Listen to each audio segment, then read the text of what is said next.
Hello दोस्तों, आज की हम इस वीडियो में बात करने वाले हैं कि इंडेक्स फंड क्या होता है। अगर आप बिगिनर हैं तो ये वीडियो आपके लिए बहुत ज़्यादा इंपॉर्टेंट हो जाती है। अगर आपने अपनी जर्नी अभी तक स्टॉक मार्केट से स्टार्ट नहीं की है और सोच रहे हैं कि किधर आपको स्टार्ट करना चाहिए, तो आपको इस वीडियो में ये पता चलेगा कि क्यों आपको इंडेक्स फंड से स्टार्ट करना चाहिए, क्यों म्यूचुअल फंड अभी आपको नहीं लेना चाहिए। हम ये भी बात करेंगे कि म्यूचुअल फंड को आप कब एक्सप्लोर कर सकते हैं और डायरेक्ट स्टॉक्स को कब एक्सप्लोर कर सकते हैं। तो पहले हम सबसे पहले समझते हैं लेमन्स लैंग्वेज में कि इंडेक्स फंड क्या होता है। इंडेक्स फंड बेसिकली कोई भी इंडेक्स में अगर कोई भी एएमसी फंड लॉन्च करती है और उसी प्रपोर्शन में इन्वेस्ट करती है जिस प्रपोर्शन में उस इंडेक्स में कंपनी ऑलरेडी है, वो आपका हो गया इंडेक्स फंड।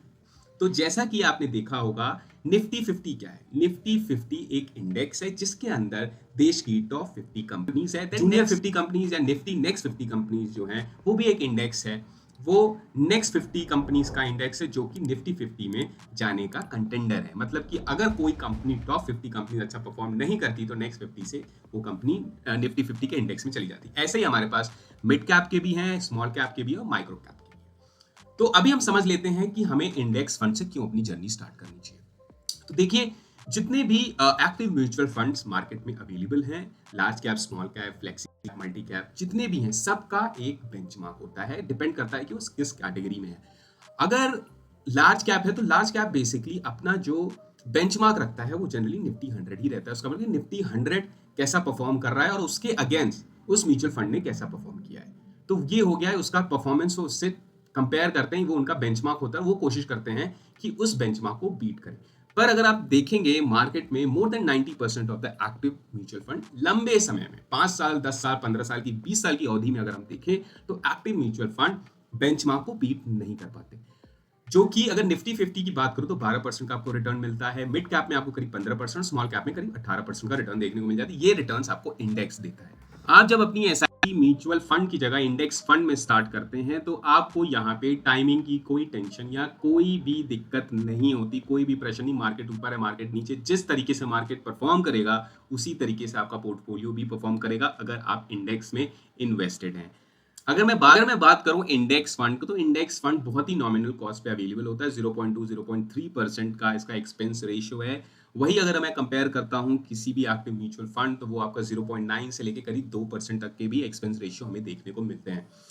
तो म्यूचुअल फंड में हमें क्यों नहीं जाना चाहिए एज अ बिगनर अभी? हमें इसलिए क्योंकि इतने सारे ऑप्शंस अवेलेबल हैं मार्केट में। मल्टी कैप है, फ्लेक्सी कैप है, अभी थीमेटिक फंड भी अवेलेबल है, सेक्टोरल फंड है। तो कौन किस फंड में आप इन्वेस्ट करें? तो आप जब इंडेक्स फंड में आप जाते हैं तो इंडेक्स फंड बहुत ही ज़्यादा डाइवर्सिफाइड होता है और वो कौन सा सेक्टर चल रहा है, कौन सा सेक्टर नहीं चल रहा है। क्योंकि अगर निफ्टी 50 के इंडेक्स में आप इन्वेस्ट करते हो तो निफ्टी 50 में सारी कंपनीज हैं, तो जिस तरीके से निफ्टी 50 परफॉर्म करेगा उसी तरीके का रिटर्न आपको देखने को मिलेगा। अगर आप गलती से किसी सेक्टोरल फंड में फंस जाते हैं, जैसा कि अभी हमको आईटी में देखने को मिल रहा है, निफ्टी आईटी परफॉर्म नहीं कर रहा है, सालों हो गए हैं।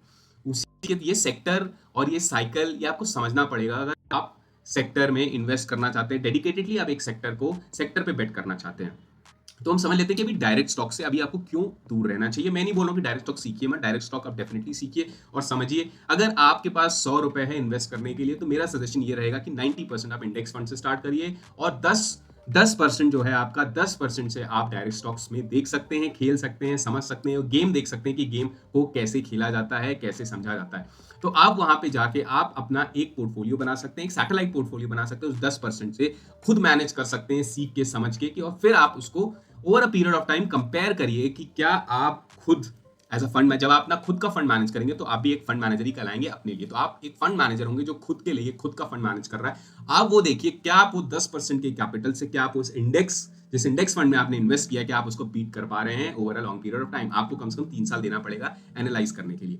तो अगर आप बीट कर पा रहे हैं, गुड अच्छा अल्फा जनरेट कर पा रहे हैं, अल्फा हम बोलते हैं अगर इंडेक्स ने 12% दिया और आपका पोर्टफोलियो 14% परफॉर्म किया तो ये 2% का अल्फा है। तो अगर आप अच्छा अल्फा जनरेट कर पा रहे हैं तो आप डायरेक्ट स्टॉक्स में भी एंट्री कर सकते हैं और वहां से अपना पोर्टफोलियो आप बिल्ड कर सकते हैं। पर एज अ बिगिनर आपको अभी इंडेक्स फंड से जर्नी स्टार्ट करनी चाहिए, क्योंकि इंडेक्स फंड से आप स्टार्ट करेंगे तो आपका पोर्टफोलियो स्टेबल रहेगा, लो वोलेटिलिटी रहेगी। जिस तरीके का मार्केट परफॉर्म करेगा उस तरीके की आपको परफॉर्मेंस आपके पोर्टफोलियो में देखने को मिलेगी।